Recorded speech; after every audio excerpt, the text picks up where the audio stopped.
أول سؤال معانا النهاردة، عايزين نسأل هو ليه في دايما طلبة شاطرة جدا أكاديميا دايما بيجيبوا تقديرات عالية قوي، بس في الآخر للأسف بيفشلوا مهنيا. يعني يجوا يخشوا سوق العمل يكتشفوا إن المهارات اللي كانت عندهم واللي جمعوها ديت مش مناسبة، وتلاقيهم في الآخر مش قادرين حتى يكملوا في الشركة اللي هم راحوا له.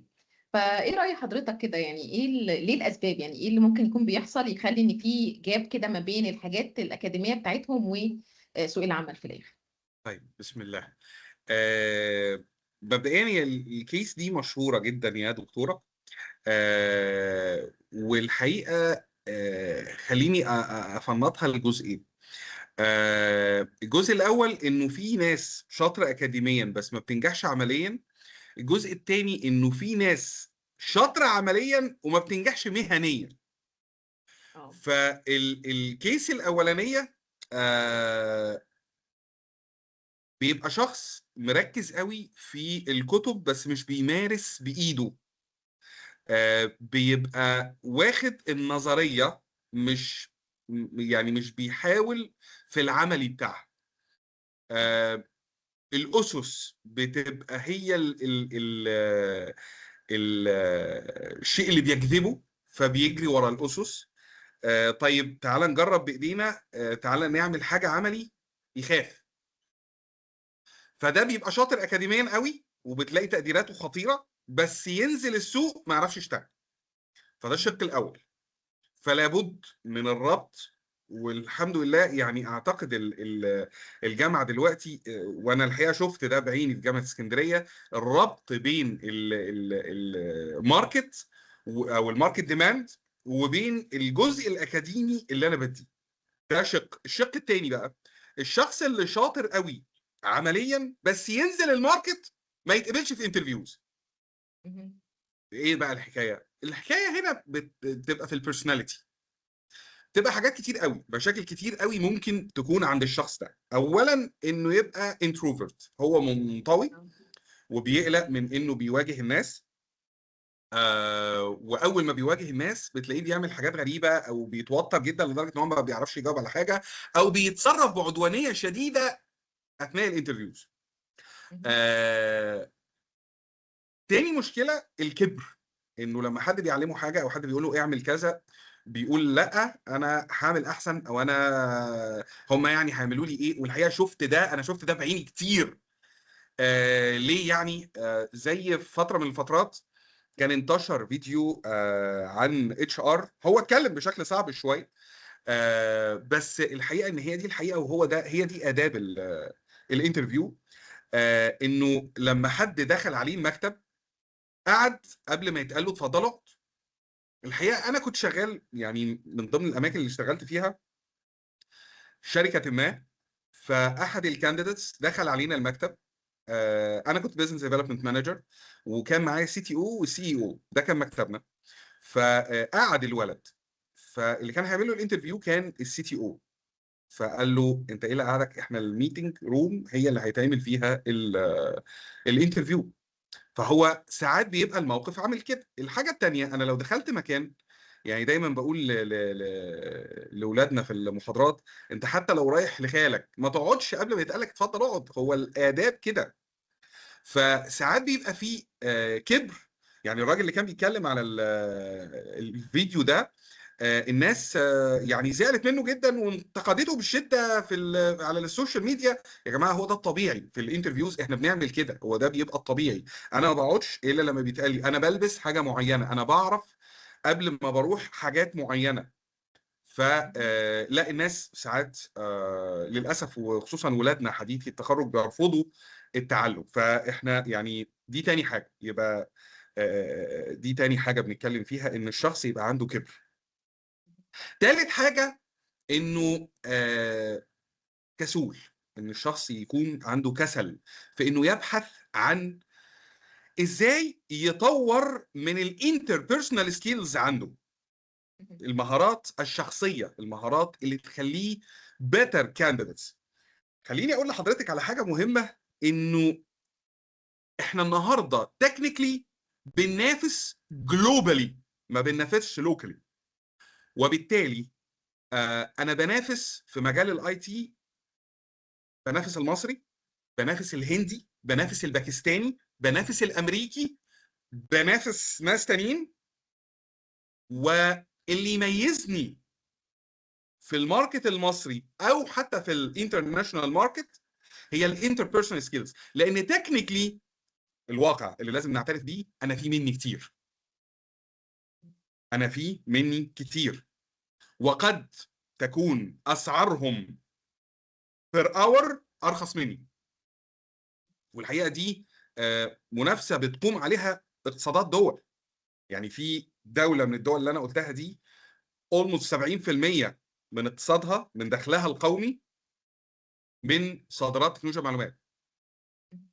فبالتالي مهما انا عملت تكنيكلي الناس دي تنانين مجنحه، هنافسها ازاي؟ هنافسها بالانتربيرسونال سكيلز، هنافسها بالكوميونيكيشن سكيلز، بالبرزنتيشن سكيلز، بالنيجوشيشن سكيلز، بالاثكس. يا جماعه البيزنس اثكس، البيزنس اثكس مهمه جدا جدا جدا. ودايما بنقول الكلام ده لاولادنا قبل ما يجوينوا اي ماركت. يمكن احنا في الاي تي اي حريصين على تدريس كورس للبيزنس اثكس، لان برضو من ضمن الحاجات الخطيره جدا. احنا يعني انا كلمت مع حضرتك في كيس اللي هو ما مش عارف يدخل الانترفيو، او لما بيدخل الانترفيو بيفشل. لا، في واحد تاني بيدخل انترفيو بينجح بس ما بيكملش، ما بيكملش. بتلاقيه السي في بتاعه عباره عن شهر هنا، شهر هنا، شهر هنا، ليه يا حبيبي كده؟ اصل والله جالي بيتر اوفر، فينط من شركه للتانيه. استنى هنا، انت قضيت النوتس بيريد؟ لا، انا قلت لهم انا مش جاي. اثيكلي دي مصيبه. انت وقعت شغل ناس انت كنت مسؤول عنه، انت لم تكن مسؤولا كفايه عشان تسيب الشركه دي، او من الحقيقه من الاول عشان تدخلها. انت لما دخلتها اذيتهم ولم تكن قدر المسؤوليه التي اوكلت اليك. فدي مشكله اخرى. الحقيقه مره من المرات لما كنت بزنس ديفلوبمنت مانجر لاي تي اي اسكندريه، احدى مالكات الشركات في اسكندريه سيده محترمه جدا ويعني بزنس وومن خطيره، فبتقول لي انا كان عندي موظفه اخذت كود، بروجرامينج كود، واخذت كوبي منه وبعتته لزميل في شركه اخرى عشان تساعده. هي معتقده انها بتساعده، ما تعرفش ان ايثيكلي او غير معترفه ان ايثيكلي اللي هي عملته ده is a crime. ده الكود مش بتاعك يا فندم، يعني مش عشان انا كتبته فهو بتاعي، ده بتاع الشركه، ملك الشركه. فده ثالث شق. فاحنا بنتكلم عن واحد مش عارف يبقى من اكاديمي العملي، واحد مش عارف يدخل انترفيوز او لما بيدخل انترفيوز بيفشل، وواحد لما دخل ما نجحش لانه ethical wise ما كانش قدر اعتقد ارجو اني اكون جاوبت على السؤال. لا طبعا. اوكي. وفي نقطة مهمة برضك من الحاجات اللي حضرتك ذكرتها، يعني حاجات ليها علاقة بالشخصية، لأن في طلبة كتيرة، وده أنا بشوفها عشان أنا بتعامل أكتر مع طلبة الجامعة، يعني إن هم ايوه بيبقوا ايوه شايفين دي شخصيتي وما تتغيرش. لا، ومين اللي قال كده؟ يعني في حاجات أنا مش بقول إن في حد مثلا انطوائي لازم يبقى يعني يروح ويتكلم مع الناس كلها، بس في خطوات ينفع تتاخد بحيث إن طبعا الإنسان ينمي شخصيته. طبعا. ومش دايما، يعني دايما في ناس تقول ايه، انا بحب اكون على طبيعتي. انا مش شايفه ان دي احسن حاجه في مجال انا الشغل متفق يعني. معاكي تماما، انا متفق معاكي تماما. الحقيقه ان في فرق بين اني اكون على الفطره فبتعامل بابتسامه ووشي مش جامد والكلام ده كله لطيف، وبين اني اكون بوهيمي فبخبط في الناس وبتكلم بشكل سيء ومش ملتزم باي كود اوف اي حاجه بقى، كود اوف اثكس، كود اوف كوندكت، حتى الدريس كود مش ملتزم باي حاجه. فده غير مقبول طبعا، انا متفق معاكي تماما.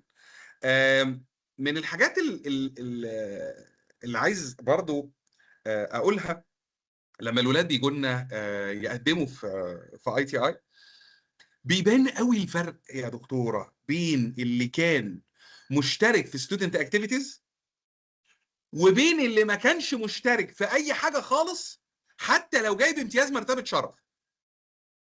الشخصيه. بيعجبني قوي الشاب او الشابه اللي بيبقى تقديره عالي وسوشيالي اكتف. ده مبهر. الحقيقه ان ده مش مبهر للسكولرشيبس بس، ده مبهر للماركت. يعني لما HR بيشوف هذا الشاب بيبقى عايز، هو ده بالنسبه لي الصوره الكامله. ليه؟ نرجع بقى اللي كنا بنتناقش فيه في الاول. الصوره الكامله انه شخص اكاديميكلي كويس وعمليا شاطر، والا ما كانش هينزل الماركت لو هو بعد بقى ما يتخرج من ITI مثلا، وفي نفس الوقت هو سوشيالي اكتف. فهو ده المطلوب انه يكون معانا، هو ده اللي الشركات بتدور عليه. خلينا ناخد النقيض. لو واحد جايب، بلاش اقول مقبول، جيد بس سوشيالي كويس، وواحد جايب امتياز مرتبة شرف بس سوشيالي مش كويس، او ما بيحبش الناس، او ما اشتركش في اي اكتيفيتي في حياته، او ما خدش اي سكولرشيب وما سعاش في اي حاجة تانية غير اللي قدامه، ده بيتخاف منه. هاخد الاولاني بتاع الجيد. ليه؟ في فكرة الطبق اللي بيتحط قدامك هو ده اللي هيتاكل. العالم مش طبق، العالم مفتوح. فلو انا ما دورتش في سكولرشيبس، ما دورتش في حاجات عمليه، انترنشيبس، ما دورتش في تدريب في الصيف، ما دخلتش ستودنت اكتيفيتيز، ما دخلتش ستودنت يونيون، اتحادات طلابيه، حتى لو بعيدا عن السياسه، بس لازم يبقى في مشاركات تبين شخصيتي او تثقلها. يعني خليني اقول لحضرتك انه في ناس بتبقى تربيتها مخلياها انتروفرز، كان مسافر بره مصر مثلا، في كيسز كتيره قوي كده. فلما بيرجع لسه على ما ياخد على المجتمع الجديد بياخد وقت. ايه الخطوات اللي هو اتبعها عشان يغير وينفتح على المجتمع ويتبادل خبرته مع المجتمع، ياخد من المجتمع ويدي للمجتمع؟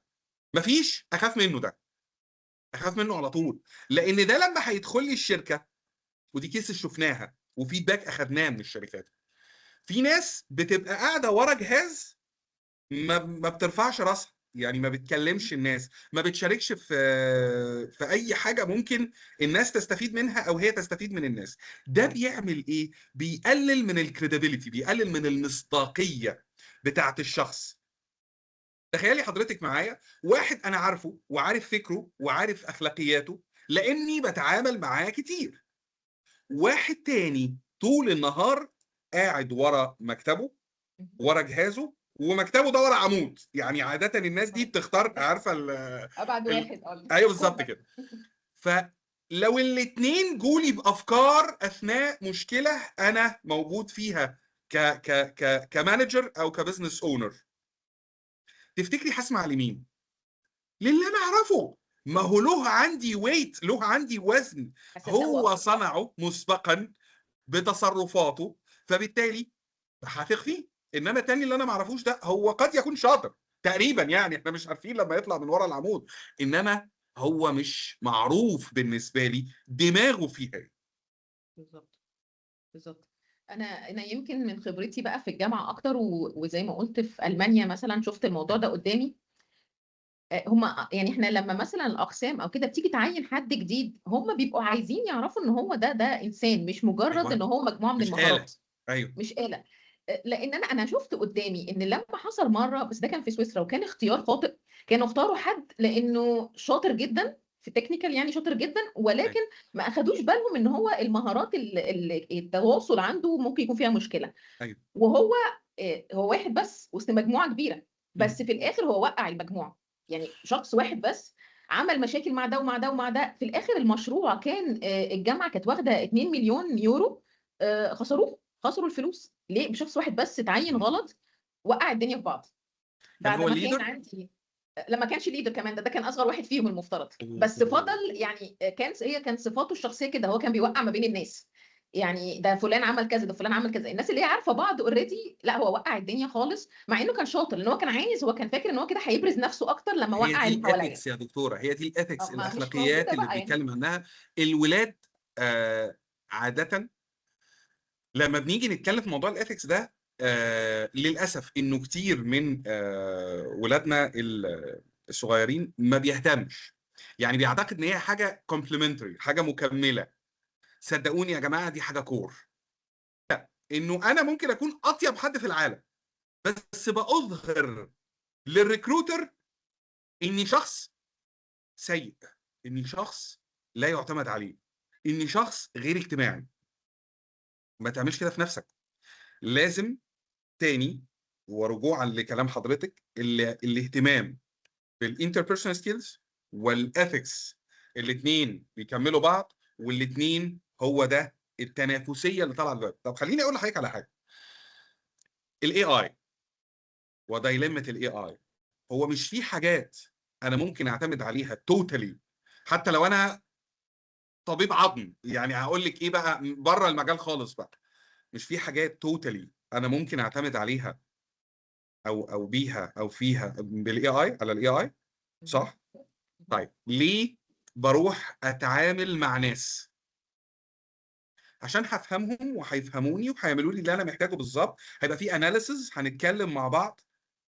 لو الناس دي، لو وجدت ان الناس دي هتديني سيرفيس اقل في الكواليتي، او فيها corruption of some kind، فيها حاجه غير اخلاقيه of some kind، لا انا هروح للاي اي مني ليه. هتعلم ساعتها prompt engineering، ومش هتعامل مع ناس. المهم اني ما اتعاملش بالشكل اللي فيه مشكله اخلاقيه. فالاثكس والانتربيرسونال سكيلز is يعني a very competitive issue في جلوبالي. احنا هنا يا جماعه بنتكلم جلوبالي، مش بنتكلم لوكالي. لا فعلا، فعلا وخاصه يعني في ناس كتيرة قوي، خاصة في الطلبة، لما بقعد اتكلم معاهم واقول لهم على فكرة الناس هتسيرش عليك اونلاين، يعني هتشوف كده صح اسمك لما اكتبه هيطلع لي ايه. صح. ففي ناس كتير بتبقى فاكرة لا لا مش معقول، هي الناس فاضية يعني ان هم يدوروا. لا على فكرة كنا بندور، يعني انا فاكرة، وكان ده كان يعني كانت وظيفة، كانت كنا مفترض نختار بروفيسور كمان، يعني مش مجرد حاجة لسه سكولرشيب او حاجة قليلة ايوه يعني. ايوه. لا انا كنت بدور على الشخص ده على لينكد ان، اشوف بيكتب ايه، اشوف شغله ايه، عنده ويب سايت، حاطط ايه على الويب سايت، يعني في حاجات بيعملها، بيروح يدي مثلا محاضرات مثلا في اماكن تانية، ولا هو قاعد في الجامعة بتاعته You're بس ما extremely بيتحركش. professional على فكره، ده انت دورتي على لينكدين. في ناس يعني تانية بتدور مش على لدرجة فيسبوك السوشيال بصراحة. ميديا. ايوه، لا في ناس بتدخل على فيسبوك. اصل هقول لحضرتك على حاجه، في ناس بيبان حقيقتها على فيسبوك وانستجرام، هو ده الشخص العادي، هو ده الحقيقي منه. فبالتالي هشوف بقى نوع الكوميكس اللي هيكتبها، هشوف نوع السخريه اللي هيسخرها. ما هو في ناس بتسخر، يعني حياتها بتسخر بس من شغل غيرها. هشوف الانترست، لان في ناس تلاقيها جميله قوي كده في الشركه، بس يروح تلاقي ان اهتمامه الاول والاخير، كمثال مع كامل احترامي والله لاولادنا وابائنا وكل الناس، بس دي مشكله قائمه فعلا، ان يبقى كل حياتك بتتمحور حوالين حاجه انت مالكش منها مكسب، زي نادي كوره. والله والله انا شفت ناس بتترفض في شغل نتيجه لده. ليه؟ اكستريم a little bit يعني. هقول لك ليه. لو ندخل على الكومنتس هتلاقيه بيفتعل مشاكل وبيرد بشكل شنيع، وبيتبادل الخناقات بسبب نادي بره مصر. يا ريته نادي مصري. الناس دي ما تعرفش ان انت موجود على كوكب. انتوا بتتخانقوا على ناديين بره مصر وبتخسروا بعض، انتوا بتشتموا بعض فعليا. على ايه يا فندم؟ على ايه؟ فانت متخيله ده هيطور من نفسه؟ يعني هيسيب هذا الشغف المرعب ويروح يعمل دراسات عليا مثلا، او يروح ياخد سكولرشيب؟ لا، هو واخد على ان، ما هو انا ببص بقى هنا ازاي، الريكروتر بيبص ازاي في الحاله دي؟ بيبص للسيستم اليوم بتاعه. هو هيفرغ نفسه في ايام لعب النادي ده ومنافسيه عشان يشوف يخسروا والنادي بتاعه يكسب. طيب وهيخسر اللي حواليه لو بيعرضوه في رأيه. إذا كان بيعلق كده لما النادي بتاعه خسر، أو لما النادي بتاعه كسب شمت في غيره، فما بالك لو الموضوع كبير؟ ما بالك لو الموضوع، احنا خليني اقول لك على حاجه، احنا عندنا 3 انواع من الورك بليس كونفليكت، خلافات مكان العمل، طبقا لهارفارد بزنس ريفيو وطبقا لمقالات نشرت في نيويورك تايمز وفوربس وغيره. احنا عندنا 3 انواع. النوع الاول هو التاسك كونفليكت. التاسكيه دي تتعمل ازاي؟ النوع الثاني هو الجول كونفليكت. التاسكيه دي لو اتعملت المفروض تطلع ايه؟ النوع الثالث ده اللي بيخوف بقى، هو الريليشن شيب كونفليكت. فانت في الريليشن شيب كونفليكت اخلاقك هتبقى عامله ازاي؟ ما هو في حاجه اسمها ثقافه الاختلاف. هتختلف ازاي؟ انت بتصل لانك مش بتختلف، ده انت بتخسر الناس عشان نادي كوره وبره مصر. طب لو الموضوع بقى يخص عملك او حياتك هتعمل ايه؟ بس فيعني هي فعلا دي نقطة مهمة، لأن هي فكرة في الاكستريم بيهيفير عامة، يعني إن هو ايوه ايوه. إن حد بيعمل بالظبط، مش إن هو حد بيشجع والسبب ميسي أو كده، لا إن هو لا عامة والسبب إن هو يدي رأيه مثلا بطريقة قوية أو كده، أو ما بالظبط عندوش خلاف، يعني ثقافة الاختلاف عامة دي بتبقى مشكلة. بالظبط بالظبط. بس في نفس الوقت انا عايزه اوضح نقطه ان هو احنا ما يبقاش العكس، لان في مثلا ناس تقول ايه، لا انا ماليش تواجد بقى اونلاين خالص، ده ما فانت لما يجي ينفعش. حد يدور عليا مش موجود. لا النقطة دي ده ما غاية في ينفعش. الأهمية، ده وفعلا اختلاف فعلا في كبيره ناس جدا. سألتني السؤال ده زمان من ولادنا في اي تي اي. لا ما ينفعش، ده بالعكس، ده مهم جدا. ما هو احنا لسه بنقول انه الانتروفيرت ده انا ببقى قلقان منه. نفس الموضوع على السوشيال ميديا. انت اخر حاجة تعرفها ايه؟ هقول لحضرتك على حاجة غريبة جدا. احنا جات لنا فترة كنا بنسأل في الاتش ار انترفيوز في الشركات او في الاي تي اي، اخر فيرجن اندرويد تعرفه كام؟ هو الدولار بكام النهارده؟ نتابع يعني ولا لا؟ هو عايش معانا. انا مره يعني اذكر جيدا في واحد في انترفيو ما، فكان الدولار طلع من 16 ل 26 او ل 24. الدولار بكام النهارده؟ قال لي بيتهيألي ب 16. ده كان طلع من فتره، يعني كان طلع من 3 شهور مثلا، ما يعرفش الدنيا فيها ايه. فلا، لازم تبقى موجود. بايه بقى؟ اتواجد بايه؟ يعني التايم لاين بتاعي يبقى فيه ايه، او الوول بتاعتي يبقى فيها ايه؟ يبقى فيها حاجه ريليتد بالفيلد اللي انا ناوي اشتغل فيه. يبقى فيها انجاز انا عملته، اتكرمت مثلا النهارده في كذا. يبقى فيها آه، تحدي انا تجاوزته، شهاده انا اخدتها. هتقولي طب هو انا كده تحولت اللينكدين؟ هقول لك حلو، هقول لك حلو. خلي ده اللي ظاهر. مفيش مانع خالص من انك تعمل كوميك في النص ما بيغلطش في حد، ما بيهنش حد، ما بيأذيش حد، اي حد. ده فيسبوك عادي. في اختلافات جوهريه بين وجودي على فيسبوك وبين وجودي على لينكدين. على لينكدين انا صورتي فورمال بكرافته مقفوله ببدله، دنيتي مختلفه، في تايتلز واضحه جدا، في اتشيفمنتس واضحه جدا، في تايم لاين لشغلي وشهاداتي. مفيش اي حاجه خارج اطار البيزنس او الفيلد اللي انا بشتغل فيه على لينكدين. انما فيسبوك حط الصوره اللي تعجبك مفيش مشكله، بس تكون يعني مجتمعيا مقبوله. حط ما يبقاش عليها حد ما يبقاش معاك يعني حد في الصوره، تبقى لوحدك. حط كفر فوتو لطيفه على لينكدين. الكفر فوتو must be related to الفيلد اللي انت بتشتغل فيه او المكان اللي انت بتنتمي اليه.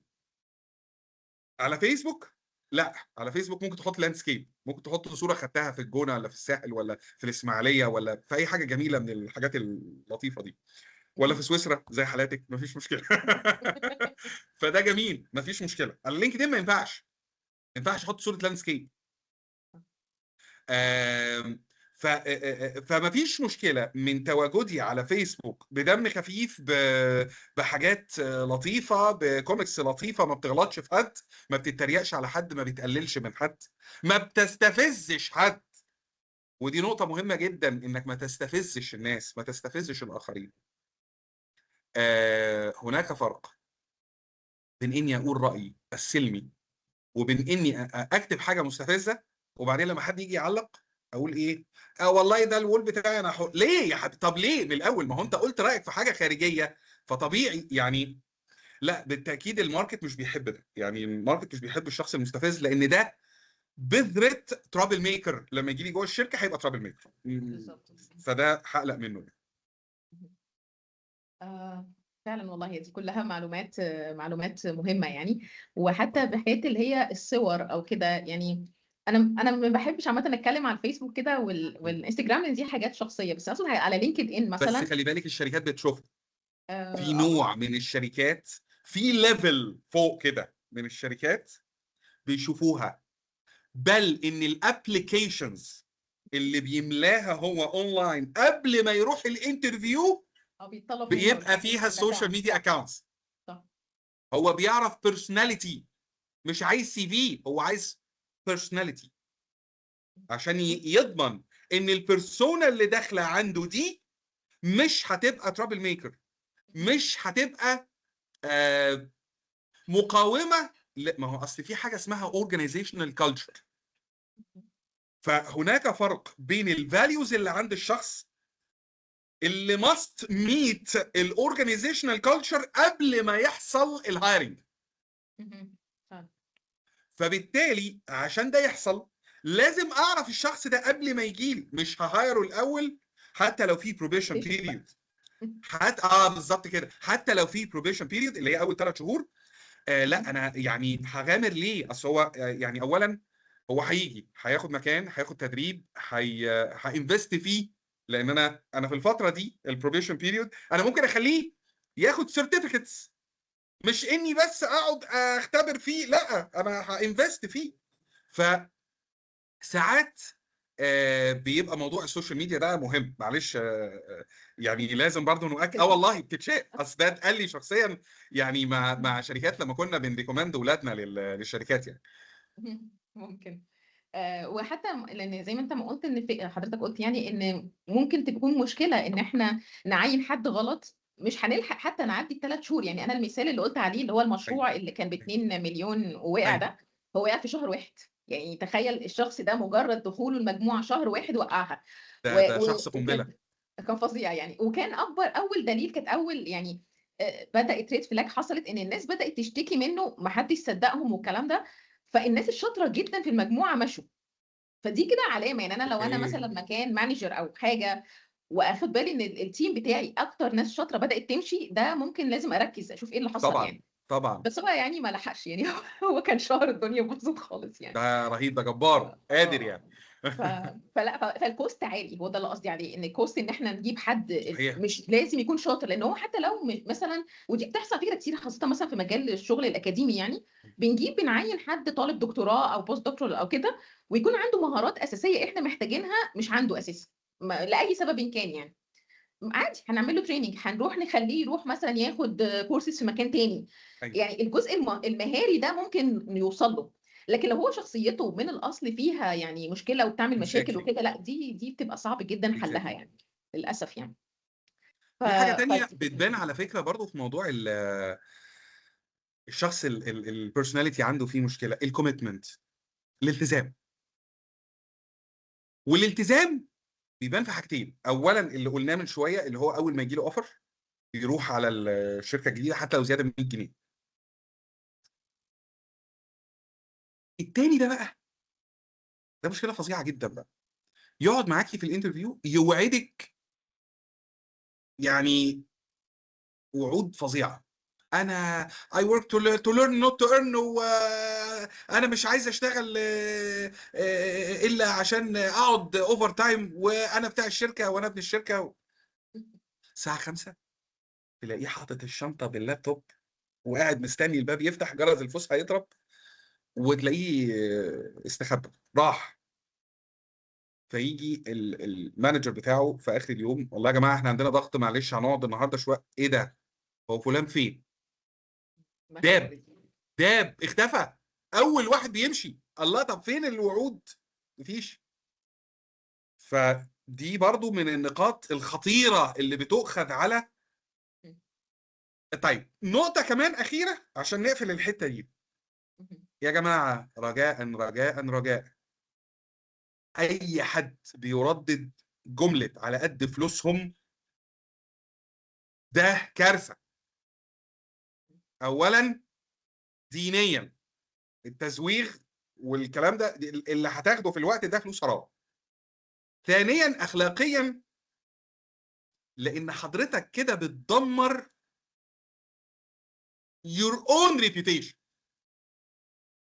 انت بتنسف نفسك مش بس في الشركه دي، في الماركت كله، في الفيلد كله. يعني لو انا متفائل قوي هقول ريجنالي، يعني هقول في اسكندريه مثلا، هقول في القاهره مثلا. ليه؟ الاتش ار كوميونتي كلهم يعرفوا بعض، بالظبط. يعني كلهم يا اما دارسين لبعض يا اما مدرسين لبعض. فاول ما هيتقال اسمك، وده هيدخلني في حته ثانيه انا بحبها برضو، اللي هي البيرسونال براندنج. البيرسونال براندنج اختصارا، يعني عشان ما انا عارف ان انا وجعت دماغك، اختصارا هم اول 3 كلمات بيتقالوا وانت مش قاعد عنك. بالظبط. يعني نقول فلان فيتقال الشطاره، اسم الحاجه اللي هو شاطر، يقول لك ده شاطر يو اي يو اكس، ده احسن حد في اليوزر اكسبيرينس على طول. بص يعني اما اقول محمد حماد في مجال الاي تي اي اي على طول، وال ال ام طلعوا قدامي على طول، اترسموا قدامي. اما اقول مثلا في الاي تي اي محمود عوف بروجرامينج على طول. ففي حاجات بتبقى بتتقال عنك وانت مش قاعد. اول 3 كلمات هو ده البراند اللي انت كونته لنفسك. بيبقى طبعا معاه حاجات تانية، بيبقى معاه صورة معينة، بيبقى معاه شكل معين، بيبقى معاه انطباع معين في تصرف، يعني حاجات. بس هو دي اهم حاجة فيها. طيب اوعى يبقوا اول 3 كلمات دول في الماركت، رجوعا بقى لنقطة الاثكس والالتزام اوعى يبقى اول 3 كلمات في الماركت، خصوصا اول 5 سنين سلبية، لانك هتبقى اوت من الماركت. مش بتكلم عن سنجل فيرم هنا، لا لا لا، عامة. عامة، بالظبط. ان هو كوميونتي واحد. صح. وفعلا هو كوميونتي على فكرة صغير جدا مهما كان حجمه يعني، بس يعني الحاجات دي بتوصل بسرعة قوي. ايوه ده حقيقي. وانا فاكره لما كنت في المانيا، يعني كنت شغاله في بروجكت، البروجكت ذات نفسه بيدرس ظاهره اسمها بريدكتابيليتي، التوقع عامه يعني ايوه في اللغه وفي الحاجات دي. فانا كنت شغاله في البروجكت ده، طبعا معايا ناس، احنا كنا مجموعه وكده، بس انا كنت انا يعني لسه الاصغر واحده فيهم يعني. وكان المشرف قال لي الكلمه دي، قال لي خدي بالك انت دلوقتي لما بتطلعي مؤتمرات وبتطلعي اماكن وبتدي محاضرات وهكذا، الناس هتفتكرك ان انت بتاعت ايه، يعني انت ايه الحاجه الاساسيه بتاعتك. فكنت شغاله على الموضوع ده لدرجه ان انا اكتشفت بعد كده من غير ما اعرف ان انا في المانيا في الجامعات الاخرى يعني هم عارفيني ان انا بتاعت البريدكتابيلتي، يعني دي بتاعت اي هو اول ده حد هو ده البيرسونال براندنج. بيفكر فيا على ما اعتقد اول ما يعني. هيفكر في اه، البريدكتابيلتي جت هيقول انا. على طول هو ده، هو ده. ف- 100 100. مع ان في ناس تانية شغاله في نفس النقطه، ويعني الفكره عامه موجوده في جامعات اخرى يعني، بس كنت دايما انا اول حد بيجي في دماغهم. وده ليه منافع كتيره، يعني انا جات لي مثلا وظائف عشان كده انا ما قدمتش مثلا عليها، بس هم مثلا عندهم بروجكت جديد ليه عشان علاقه بالموضوع عملتي ده، ايه؟ تعالي معانا عملتي وهكذا. براند، ربطتي الحاجتين ببعض مع اسم الجامعه القويه اللي كنت فيها. هو دايما وانا بكريت البيرسونال براندنج بيقول لك ايه؟ اعملي لينكينج بين اسمك واسم اورجانيزيشن قويه، فانت عرفتي تعملي ده. عشان كده كنت اول حد اول ما تتقال الحاجه يتقال اسمك. هو ده البيرسونال براندنج، هو ده. بالظبط يعني. ففعلا ما ينفعش بقى تكون حاجه، ما ينفعش يبقى انسان ده مشهور بان هو لا ده مش بتاع شغل، او ايوه او ايوه، كسلان، او ان هو يعني ما بيشتغلش بقوه او كده. يعني لا، لازم ناخد بالنا احنا بنتعرف حوالينا اي بايه. حاجه سلبيه بالظبط في اول 5 سنين. اصل ليه بقول في اول 5 سنين؟ بعد اول 5 سنين اللي هي لما توصل او تعدي مرحله السينيوريتي، يعني تبقى سينيور، بيبقى فيه اولا انت اتعرفت. فلما يتعرف ان انت شخص كويس وسمعتك كويسه، تيجي النهارده تغلط او تحصل معاك مشكله، 1000 من هيطلع يبرر لك، لان سمعتك الكويسه موجوده مسبقا. مسبقا انت بنيت في الماركت، فبالتالي لما حصلت مشكله في الناس هتطلع تبرر لك لانك شخص كويس فعلا. بس سقطه لكل جواد كبوه. انما لما تبقى اول حاجه معروفه عنك ان انت كبوات بس، ده ما بيسابقش، ده جواد ما بيسابقش، ده جواد كبوات بس. فطبعا ما ينفعش. عشان كده وبما اننا بنستهدف يعني ولادنا من حديثي التخرج او من ولادنا من طلبه الجامعه، فعشان كده باكد على موضوع اعمل كل ما تستطيعه في اول 5 سنين. يعني انا يعني الحقيقه في موضوع شائك برضه عايز اقوله لك، يعني ما اعرفش، ارجو ان يتسع صدرك ويتسع صدر ولادنا ليه. معلش عشان هو يعني انا بشوفه مهم قوي قوي. يا جماعه اول 5 سنين ما تكلمنيش عن الورك لايف بالانس. انت بتبني كل حاجه، بتبني نفسك، بتبني اسمك، بتعمل البيرسونال براند. والموضوع ده على فكره اليومين دول طالع و يعني كبار المانجرز وكبار الانفستورز بيتكلموا فيه.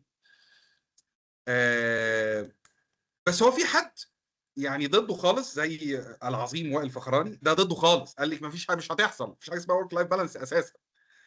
وفي ناس تانية وسطيه يعني. وائل فخراني على فكره كان سي او جوجل مينا ريجن، وطبعا كريم، ويعني حاجات كتيره. ف اول 5 سنين اشتغل، انت في كامل صحتك، انت في كامل لياقتك، انت لا تزال بتكون الحصيله العلميه والعمليه التي تؤهلك للشغل بعد كده، لانك تبقى سينيور اصلا. ما هو في ناس يا جماعه هيعدي عليها ال5 سنين ومش هتبقى سينيورز يعني خلينا برضو يعني في ناس بتقف محلك سر. زي ما كنا بنتكلم كده قبل التسجيل، في ناس زي ما بتدخل زي ما بتخرج، وما بيترقاش، وفلوسه ما بتزيدش، ويعني يا دوب عايش اليوم بيومه. ده ما ينفعش، ده ما ينفعش. طيب ازاي اكبر؟ انك تتعلم. ازاي اتعلم؟ اني اجرب كتير. يعني في ناس بتروح تجرب شغلانات تساعد. هو طبعا مش بيحط ايده مكان الشخص ولا بيديله كتف عشان لا لا لا، بيروح يساعد. يعني انا اقدر اساعدك في ايه؟ يروح يساعد فيتعلم، فيعرف هو بيعرف ايه. هنا بيتعلم ايه؟ هو مش بياخد مكان حد، هو بيعرف ايه؟ بيعرف الحته بتاعته لما تتواصل مع الجزئيه بتاعت زميله او القسم الثاني ده، تقدر تفيده في ايه. وبالتالي لما يرجع للقسم بتاعه يحسن في البروسيس بتاعته، فيعلي البرودكتيفيتي بتاعتها. فهو جرب هنا وجرب هنا وجرب هنا، فالتحسين ده الرساله بتاعته، ده الدكتوراه بتاعته. هو هنا طلع بنتيجه فبقى سينيور، فبقى في يوم من الايام رئيس القسم مثلا. يعني انا بضرب مثال يعني عشان ايوه الترقيات وعشان الكارير باث اللي ممكن تاخده. انما لو في اول 5 سنين هتقول لي انا هشتغل 4 ساعات و5 ساعات، وعمرك ما هتتعلم وعمرك ما هتترقى. يا والله اللي بقوله ده عن تجارب شخصيه وعن حاجات كتير قوي شفتها في الماركت. ناس ما كبرتش وناس كبرت بالطريقه دي، كبرت بسرعه. انت هتكبر، هتكبر، بس امتى؟ هو ده السؤال. صح. آم، هو انا ممكن يبقى ليا تعليق بس صغير في الموضوع طبعا ده، طبعا. لاني بس ممكن انا بتكلم من الجزء الاكاديمي يعني، لان انا اه فاكره اول ما سافرت سويسرا، اول ما بدات الدكتوراه يعني، كان الطلبه الموجودين اوريدي في القسم قالوا لي يعني انسي بقى ان انت يبقى ليكي ويك اند تخرجي فيه او ايوه بالليل او كده، انت تفضلي شغاله 24 ساعه. في سويسرا و- لا في لا، ده سويسرا نزعل قوي لا. لا لا اتقالت لي صدق. في سويسرا وما يبقاليش ويك اند، لا حرام لا. يعني فقالوا لي ايه ده العادي، وان هم احنا كلنا كده ودي الطريقه اللي احنا ماشيين بيها وكده. بس مم. انا بصيت، دول من ودول كانوا جنسيات زمايلي. مختلفة يا دكتورة؟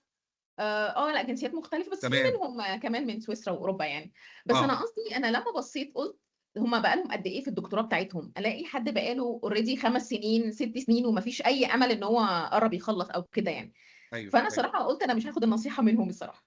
اه لأن أنت عارف نفسك يعني، كل إنسان عارف نفسه وعارف مجهوده يعني، برضك أنا مش عايزة حد يضغط على نفسه قوي لدرجة إن هو يوصل لبيرن أوت ما يعرفش يكمل. لا، احنا دي مش مش بنقول عايزاها. كده. عشان كده انا بالظبط. بقول ايه، عشان كده انا بقول ايه، هو مش هيقعد يعمل، هي دي برضو من الحاجات الخطيرة قوي يا جماعة، انه انا اقعد اعمل نفس الشغلانة. عارفة الفكرة اللي اه كان بيقولها الله يرحمه العقاد اما قال لك اكثر ما اخشاه على المصريين هو امية التخصص. اه هو ما بيشتغلش غير حاجة فعلا. واحدة، ويقعد بس كده. يكررها يكررها يكررها يكررها، ما بيشتغلش غيرها، هو ما يعرفش حاجة تانية. فعلا. فالموضوع فقال لا يعلم الطبيب سوى الطب والمهندس سوى الهندسة وهكذا. فما مهم. ينفعش. فأنا معاكي. بالظبط. وبعدين معلش هو في في نقطة تانية مهمة بقى تعتمد على الشخص نفسه. ايه بقى؟ في ناس البرودكتيفيتي بتاعتها تعلى لما تعيش في هاير ويلفير، يعني الدنيا مهم. فيها رخاء وسعادة وخروجات مهم. في ناس تانية آه تشتت. بالظبط، في ناس بتشتت يعني كتير. يعني تاخد الويك اند ده تو ذا اكستريم قوي، ترجع تعبانه بقى في الشغل. فترجع هو انا كنت بشتغل ايه. اه بالظبط. يعني واخده بالك، زي كل سنه طيبه بقى، احنا داخلين على عيد الاضحى، فيعني ضرب اللحمه اللي بندخله ده، فنرجع ايه ده، هو احنا مين. اه اه. فكل حاجه وسطيه. انا الحقيقه انا مش قصدي الويك اند، يعني دايما عشان ما يحصلش الموضوع ده، دايما بقول ان يبقى فيه زي الحديد كده، زي اللي بيلعب حديد كده، دايما بقول يبقى فيه يوم ليك. ليك دي بقى ليك ولاهلك، ليك ولولادك، ليك ريكفري يعني لازم. ريكفري بالظبط كده. مهم. آه انما الست ايام الباقيه افحت نفسك تعلم. مش شرط يبقى شغل، مش شرط يبقى فيه برودكت طالع منك، بس لازم يبقى فيه كل يوم تعلم لحاجه جديده حوالين الحاجه اللي انت بتسرفس عليها. بالظبط. ففي يوم من الايام ده اللي بيوصل للسينيوريتي، ده مهم. اللي بيوصل للمانجيريال ليفلز، بالظبط. انك تعامل نفسك على انك اكبر من الشغلانه، مش الشغلانه اللي اكبر منك. هو في بالظبط. قاعده اداريه كده، انت عارفه يعني انا بدرس اداره، ففي قاعده اداريه بتقول لك كده: طول ما انت اكبر من الكرسي هتبقي بتأدي فيه كويس قوي. مهم. لو الكرسي اكبر من المدير ده بيطير على طول، اه ما فعلا. بيقعدش كتير، مهم. او بتلاقيه عنده بقى مشاكل المدير. زي اما بيتكلم عن المانجر والليدر، ده كان نيفر بي ا ليدر، ما يعرفش ليدر ايه، ده هو ده مش مالي كرسي، ده بيلق يعني زي ما بيقول كده، يعني واخد بالك. ها. مهم. مم. لا فعلا. هو انا ممكن بس ارجع لنقطه اللي هي حضرتك قلت ان هو احنا ليا شغلانه معينه، بس ده ما يمنعش ان انا ممكن اساعد غيري بحيث ان انا اكيد اتعرف على شغلهم ايه. بالظبط. الفكره دي برضك انا لما اول ما بدات الدكتوراه بحاول اربط يعني مع الجزء ايوه الاكاديمي طبعا كمان. طبعا. انا تخصص فوناتكس، انا تخصص صوتيات. ايوه تمام. بس انا لما كنت هناك احنا يعني المكاتب اللي جنبي ناس تخصصات تانية يعني، كان في ناس مثلا كمبيوتر ساينس، ناس ايوه. جغرافيا، ناس حاجات انثروبولوجي، حاجات مختلفه. مم. انا كنت بحاول دايما لما يبقى هم عندهم محاضره او توك او كده، قالوا اروح احضر. انا موضوع بعيد عني خالص يعني، انا حضرت حاجات مثلا في الجغرافيا مش تبعي خالص يعني، ايه ايوه علاقه الصوت بالمكان يعني والحاجات دي. ايوه. بس اللي هو طب اروح اسمع الناس بتتكلم في ايه. اولا الموضوع ده ساعدني ان ساعات في ميثودز او طريقه هم بيستخدموها في مجالهم، اجي اقول ايه، طب ما انا ينفع استخدم نفس الحاجه دي عندي مثلا، فبتجيب لي افكار جديده. دي حاجه. تاني حاجه، مع الوقت يعني انا عدى مثلا سنه، اول سنه كنت بعمل الموضوع ده، على طول بعدها هم طلبوا مني ان انا اكون الكوردينيتور بتاع المكان، لان قالوا لي انت عندك القدره ان انت تجمعي الناس وتشوفي عشان الحاجات عارفه المختلفه كل وكده. واحد من احتياجاته ايه. لان انا عارفه كل واحد بيعمل ايه بالظبط. يعني انا لو بالظبط. يعني كان في اي وقت يسالوني في اي حاجه، اي حد في المبنى اللي انا فيه هو فلان ده بيعمل ايه، هبقى عارفه هو بيشغل في ايه، في جمله جملتين. فهي ده القصد، يعني انا هو ما عملت ينفعش زيك. ان احنا. اه انا بالظبط، اكيد عملت زيك اه. بس ان شاء الله. في حداثه سني، يعني من 15 سنه مثلا. آه... انت عارفه انا كمبيوتر ساينس اصلا. آه. كنت بحضر ماجستير عادي خالص زي اي حد كمبيوتر ساينس. اشتغلت في الاي تي اي. بعد ما خلصت الاي تي اي قلت اكمل بقى ماجستير في الاي تي. فرحت سمعت بيزنس في مكان ما، وبعدين جاء موضوع الدبلومه بتاعت ايرلندا بيزنس برضو. لا بقى ده حلو قوي. آه. فعشان اتعلمت حاجه تانية. الموضوع بدأ منين؟ اني كنت بساعد، انا اللي كنت بعرض وبساعد البيزنس ديفلوبمنت مانجر في فرع اسكندريه. حبيت الموضوع زي ما انت قلتي بالظبط. لما اروح لحاجه تانية ممكن اتعلم منها حاجات تفيدني في اللي انا بعمله. بالظبط. ممكن اتعلم منها حاجات تخليني اعمل كارير شيفت. وقد كان. ما شاء الله. فعلا. فعلا هو الانسان، لان احنا دايما لو في شركه او في مكان احنا مش لوحدنا. ما هي دي برضو ايوه. بنرجع تاني للصفات الشخصيه. ايوه. ما ينفعش كل واحد قاعد في مكتبه قافل عليه الباب ومحدش حاسس بيه. مش يعني احنا هتمشي. كان مش هتمشي. كان عندنا بوليسي كده في الجامعه في المانيا، ان الباب ما ينفعش يتقفل. ما اه. نقفلش باب المكتب خالص، الا طبعا اه. لو انا مثلا في الميتنج او انا بصلي او كده. ايوه. بس العادي ان الباب مفتوح، ده معناه ايوه. انفيتيشن لاي حد معدي ان هو لو ينفع يجي يتكلم معايا لو عايز يتكلم. ايوه. لكن لو انا مشغوله هقفل الباب، فخلاص ده ما حدش هيخبط حتى. عايز اقول لك بعض الجامعات في مصر فمتعودين بتطبق على كده. البوليسي دي. بس لو بصينا على الشركات بقى، وخصوصا شركات الاي تي، حتى المالتي ناشونال، ده هي جت من المالتي ناشونالز. ما بيشتغلوش في مكاتب، بيشتغلوا في كيوبيكلز. عارفه فكره الترابيزه المقسومه ايوه. اربعه؟ عارفه الفكره دي؟ ايوه. ليه؟ عشان كده احنا عايشين مع بعض. ففلان محتاج حاجه من فلان في قسم كذا. قسم كذا فين؟ المكتب اللي بعدي يعني المكتب اللي هو. جنبي. بالظبط. ف في نفس الاوضه اساسا. اه. ايوه. الحقيقه الموضوع ده موجود في مصر، وموجود في واحده من الشركات الرهيبه، يعني في يعني احد دكاتره بزنس في جامعه اسكندريه كان حكى لنا عليها. وهو كان من مؤسسيها يعني في الكويت. يقال ان دي اول شركه في الكويت تطبق البوليسي دي، بما في ذلك مكتب السي اي او قاعد معاهم. الشركه عباره عن، هي شركه اتصالات كبيره جدا في الكويت. الشركه كلها عباره عن مساحه مفتوحه، وكلهم بيكلموا بعض، بس في ميتنج روم على جنب للي عايز ميتنج، طبعا. انما كلهم قاعدين مع بعض. ليه؟ هو في بوليسي في الشركات اسمها الاوبن دور بوليسي، اللي هي اللي حضرتك بتقوليها دي. بس هنا انا مش بتكلم على الامبلويز، لا انا بتكلم على السي ليفل امبلويز. سي او، سي تي او، سي اف او، الناس اللي فوق قوي دول. الاوبن دور بوليسي هي اني لو عندي فكره بخبط وادخل اعرضها، لو عندي شكوى بخبط وادخل اشتكي. فهي جت من هنا. طيب الاوبن دور بوليسي دي مفيده؟ ايوه مفيده جدا. حتى لو مش هعرف احل المشكله وقتي، الا اني في الحقيقه في حاجه مهمه قوي برضو بيعملها المدير في الحاله دي، انه بيسمع الموظف. فبنعمل حاجه اسمها سياسه التنفيذ. فالموظف ما بيزعلش. طيب، حيث اننا في التوك بتاعنا ده بنكلم الموظفين المستقبليين، ما تخشش تغلط في حد. تفرق كتير يا سيدي الفاضل بين انك تشتكي مشكله طبعا يبقى معاك حل ليها، مقترحات، حلول كتير، ما تخش في حل واحد. لان انت كده بتجبرني. اما تيجي تقول لي لا ما ينفعش يا فندم، ما في حاجات مش هتنفع. انما قول لي عندي حل واحد اتنين تلاته، واحد او اتنين او تلاته. ايه رأي حضرتك في واحد من دول؟ احنا ممكن نمرج حلين مع بعض كده، ممكن نتكلم. انما ما تخشش تقول انا زميلي الفلاني مش طايقه، انا زميلي الفلاني زهقت منه، ابعدني عن فلان. لا، ما ينفعش، اعمل ما لك ينفعش. ايه؟ فده برضو من ضمن الاخلاقيات اللي يجب ان انا اخد بالي منها وانا بتكلم عن الزملاء.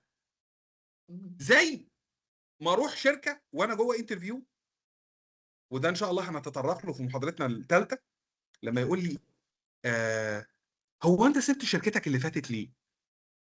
ما تقعدش بقى تقول له اصل مديري الغلس كان بيكلمني بشكل مش لطيف، وكان بيمنع اننا نجيب ديليفري في الشركه ما تغلطش يعني ليه بقى؟ انا ببص لك ازاي؟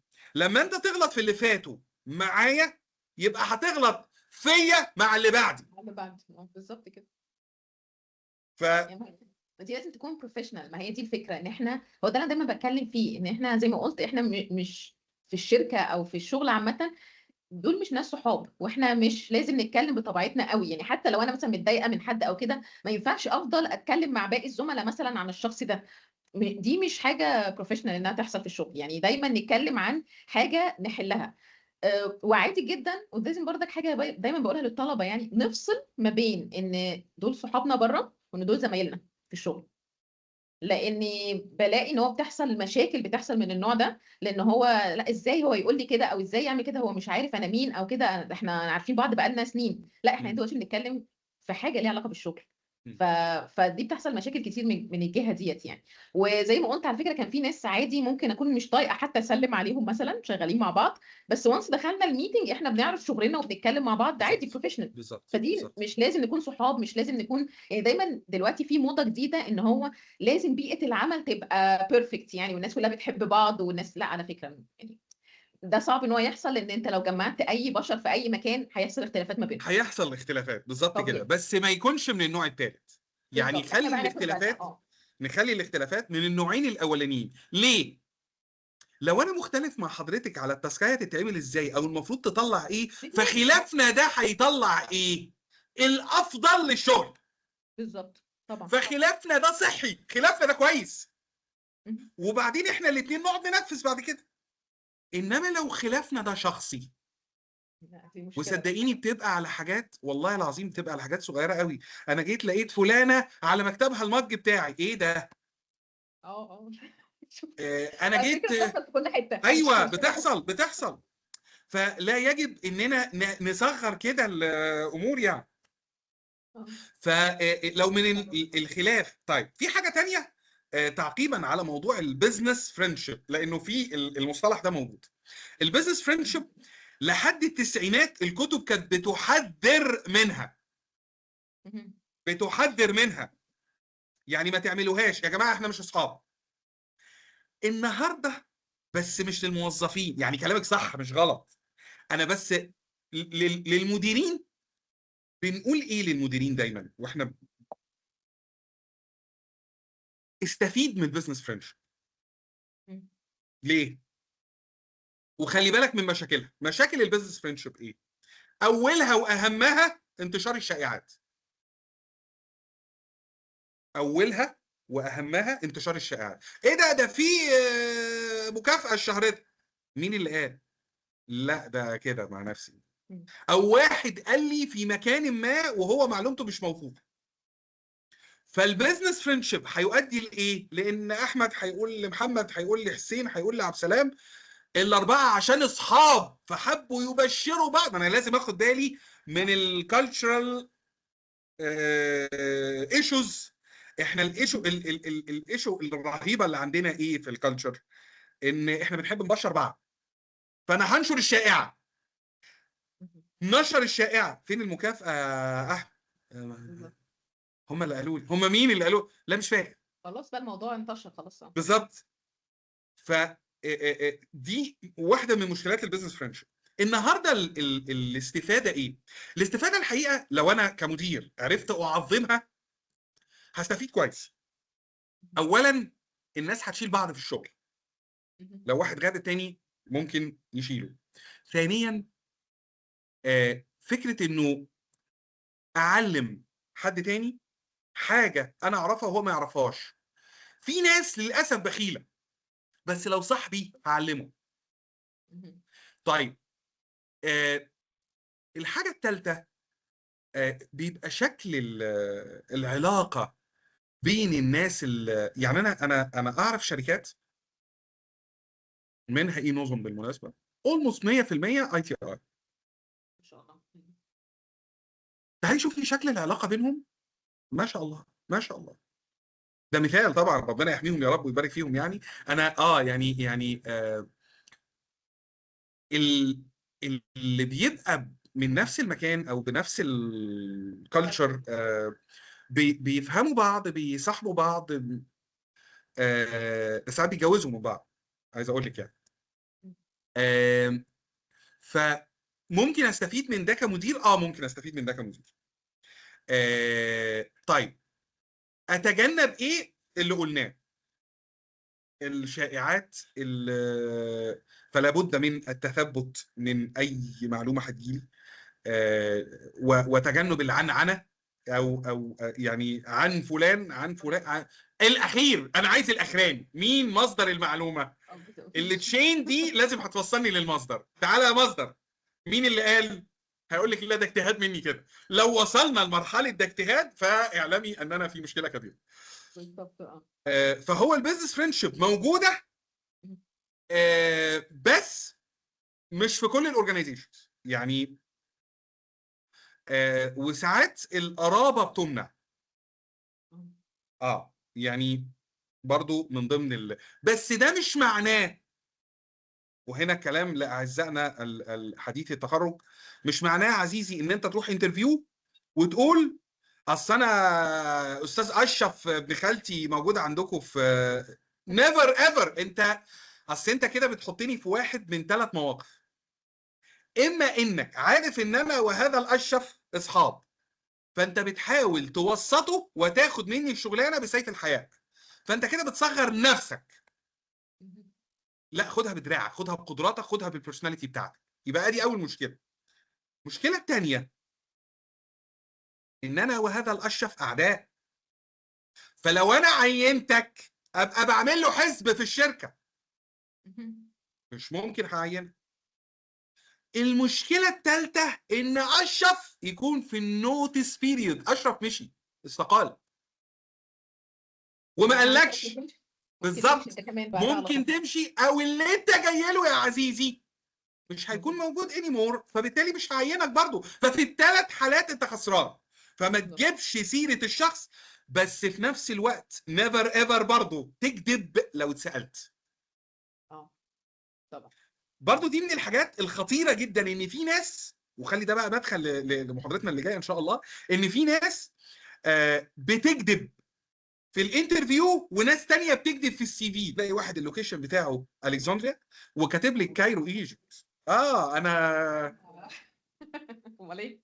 طب ليه ده بيحصل؟ عشان هيرفضوني لو انا من اسكندريه. يبقى انت مش مناسب ليهم، عادي هتبقى. بالظبط، مش خلاص. مناسب. ليه؟ عشان هو معهوش اللي يدفعه لك بدل. هو كشركه المفترض يدفع لك، طالما هو هيجيبك من اسكندريه فهيدفع لك اما بدل سكن او بدل سكن وانتقالات. بالظبط كده. طيب هو ما عندوش البادجت اللي محطوطه، ما تكفيش، فبالتالي مش هينفع. انا على فكره واحد من الناس في يوم من الايام كنت مقدم على وظيفه، على وظف زمان زمان قوي، لقيت نفسي مكتوب جنبي ريجكتد داش لوكيشن. ما زعلتش، بالعكس، ده منطقي، لاني مش هاخد حقي. انا النهارده هديك مرتب اكس، شركه تانية تديك اكس بلس اكس على 2 بدلات. انا شفتها في شركه كبيره، شفتها في فاليو. كان عندي بنوته اما جيت هنا مسكت فرع المنيا، شاطره موت ما شاء الله. بعد ما اتخرجت من عندنا كنا فاتحين هنا تراك امبيدد سيستمز. البنت اتخرجت اشتغلت في فاليو، فبعتت لي جوب اوفر. جوب اوفر كان عباره عن اكس بلس اكس على 4، يعني هتاخد مرتبها بلس ربع مرتبها بدلات. طيب لو انا النهارده كدبت في انترفيو او في سي في، احنا معلش انا اربط بالنقطه الاولانيه، لو كدبت انا مش هديك، او هو يعني الشركه مش هتديك بدل السكن، ما هو انت قلت ان انت من هناك. فبالتالي بص بقى، الاكس على 4 ده طلع من الاكس، يبقى انا خسرت ربع مرتبي بالظبط. وتفضل لي 3/4 اكس بس. غلطان.